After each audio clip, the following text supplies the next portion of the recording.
Hey everyone, at Dawn here again, and I'm back with the Friday edition of the Bits and Pieces, and you know what I do here.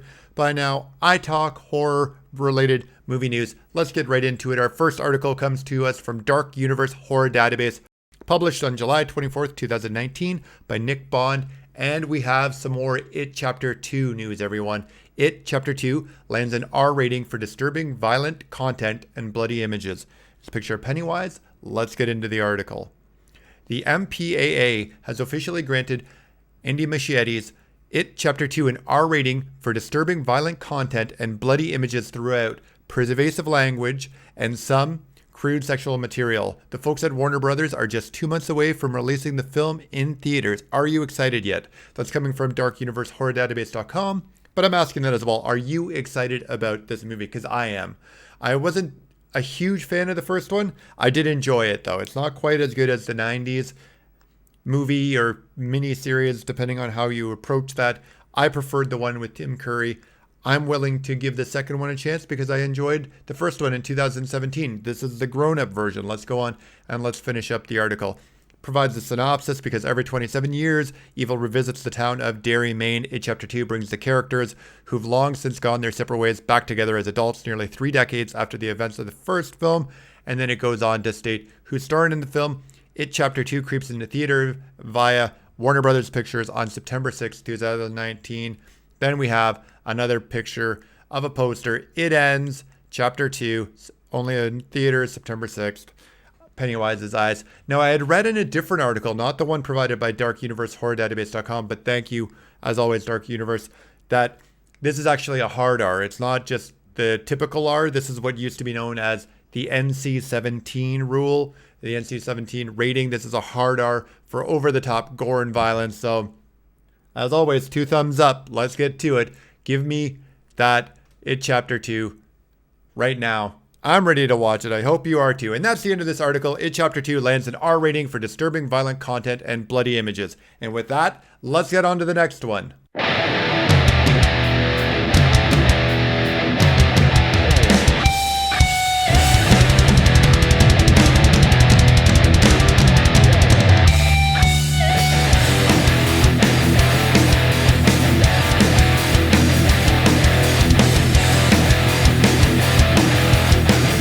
And for our next article, we'll go back to darkuniversehorrordatabase.com, published again by Nick Bond, but this time on July 22nd, 2019. And the news is Todd McFarlane is determined to make his troubled R-rated Spawn movie. Now, this is something that's been going on for a couple years, in and out. The status of this movie, let's see what Dark Universe has to bring to the table in terms of shedding some light on that project that Todd McFarlane has been trying to get off the ground, or finalized for quite some time now.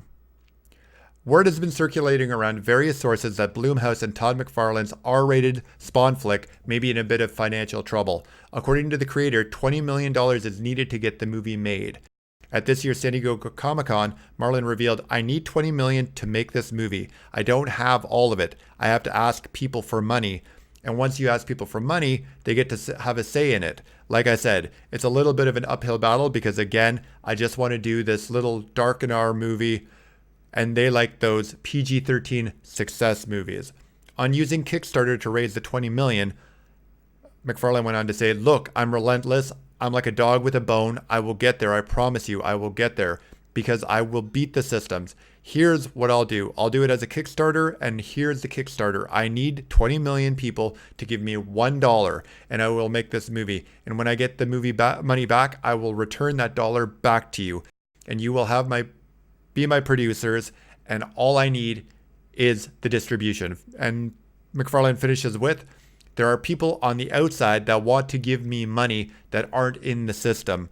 But we're going to get it done. I'm just trying to play nice now, but I'm starting to lose my patience. But we'll try. It's going to get there one way or the other. I promise you, I'm not going to let this one go." So it sounds like still McFarlane is very determined, as the title states, to get this movie made. I don't know how successful he's going to be without a financial backer, the proper producers, or going the Kickstarter route, the Indiegogo Kickstarter route.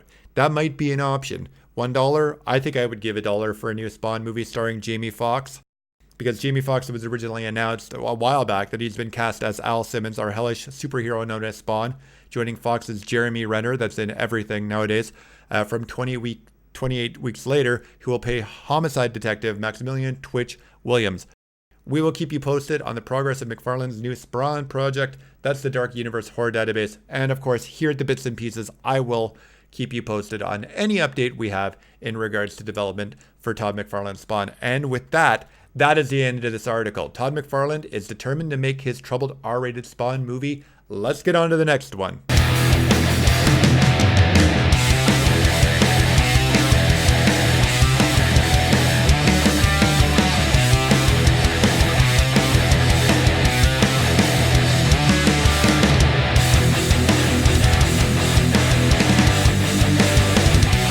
And for the next article, I wanted to touch on some sad news we received today, the day that I filmed this clip on, July 24th, that Rutger Hauer has unfortunately passed away at the age of 75. This article is coming to us from dailydead.com and was written by Derek Anderson. It goes on to state, in regards to Rutger Hauer's film history, that whether you knew him as a replicant Roy Batty, which is in Blade Runner, where I knew him, without a doubt, the best. He was unbelievable in that role. That role would never be duplicated. Blade Runner 2049 was good, but nowhere near as good as the first one, simply because of Hauer carrying that entire movie, pretty much. Or John Ryder in The Hitcher. Rutger Hauer is widely regarded as one of the most talented and versatile actors of the last 6 decades, and it is with deep sadness that we share the news of his passing at the age of 75. Multiple sources, including The Hollywood Reporter, have reported the news of Hauer's passing. According to the THR, Hauer's agent Steve Kenneth let them know that Hauer passed away last Friday at his home in the Netherlands following a short illness, with funeral taking place among his family on Wednesday. An actor of more than 170 credits to his name, according to IMDb, Hauer has always brought authenticity to his wide range of roles, from the aforementioned Batty and Ryder to Joseph Peach in Channel Zero, Butcher's Block, Van Helsing and Dario Argento's Dracula 3D, that's another one I know him very well from. Niall Brigant on True Blood, the titular Hobo and Hobo with a Shotgun, that's another one I'm very familiar with because that was an indie Canadian film. And the vampire Kurt Barlow in the 2004 miniseries adaptation of Stephen King's Salem's Lot. I think he was also in Buffy the Vampire Slayer, the original movie. Correct me if I'm wrong. I don't have the information in front of me and I haven't done the research, but I want to say he's the bad guy in Buffy the Vampire Slayer, the movie. His upcoming roles include a key performance in the horror movie The Sonata and The Ghost of Christmas Future in a new Christmas Carol series. There was nothing normal about a Hauer performance, and that's what made him and his work so special. We'll always miss Hauer and what he brought to new projects, but we'll always have his on-screen legacy to revisit and cherish, as well as the stories of those who worked with the legendary actor. Our thoughts are with his family and friends during this difficult time. Thank you very much, Derek Anderson and the Daily Dead, for that. I second those sentiments. It's a really tragic news that we've lost Rutger Hauer, sci-fi and a horror legend. And that's it for this article. We'll go on to the next one.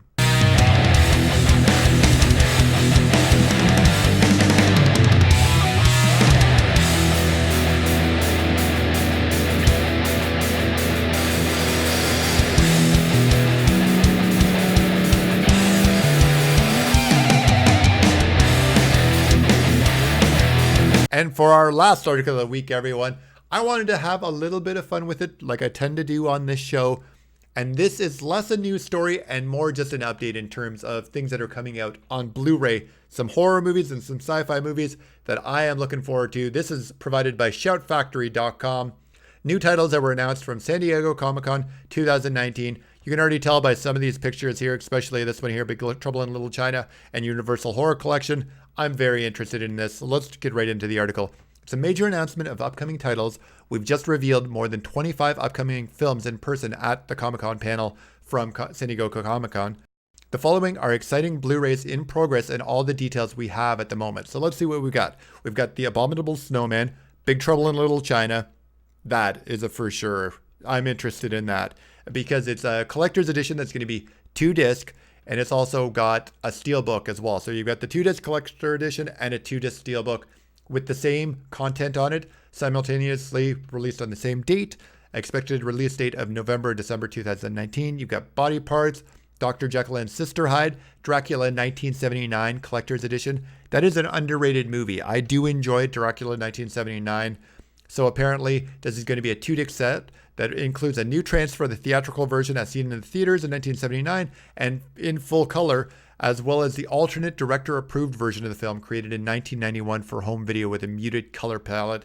You can expect the release date on that to be October 2019. You've got The Fan, you get the Fly collection, 5 different movies, everything in the Fly, right up to Fly 2. Of course, the original had Vincent Price. Jeff Goldblum reprised the role in 1986. He did not reprise the role in Fly 2. I want to say it was Eric Stoltz, but he was in a lot around then. I could be wrong. Again, this is just really fanboying. This isn't me doing research. It's just fanboying. Let's continue on. Let's Scare Jessica to Death. My Bloody Valentine 1981 Collector's Edition. That's another one I want. I love that movie. I also, and I will admit it, I like the early aughts version of that, the one that was in 3D. I've got the version at home and I still watch it with the glasses. So comment below. That one is Don't Have a Heart Attack, but Harry Warden is back. The original 80s slasher film receives more love and attention from us with a planned 2-disc set, expected release February 2020 before Valentine's Day. Pet Cemetery 2 is coming out. That was a pretty good movie.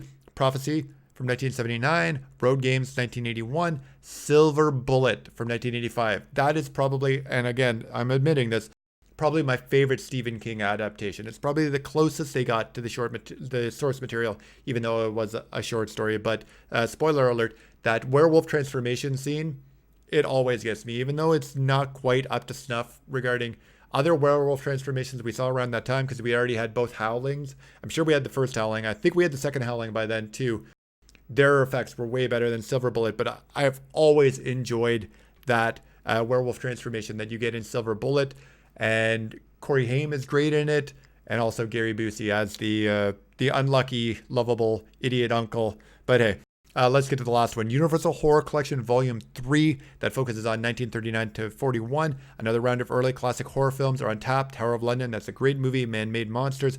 Black Pet Cat, that's also a good movie, but that is not the original. The original was a silent film that was lost. There's no surviving copies of it, but Black Cat is a pretty good movie.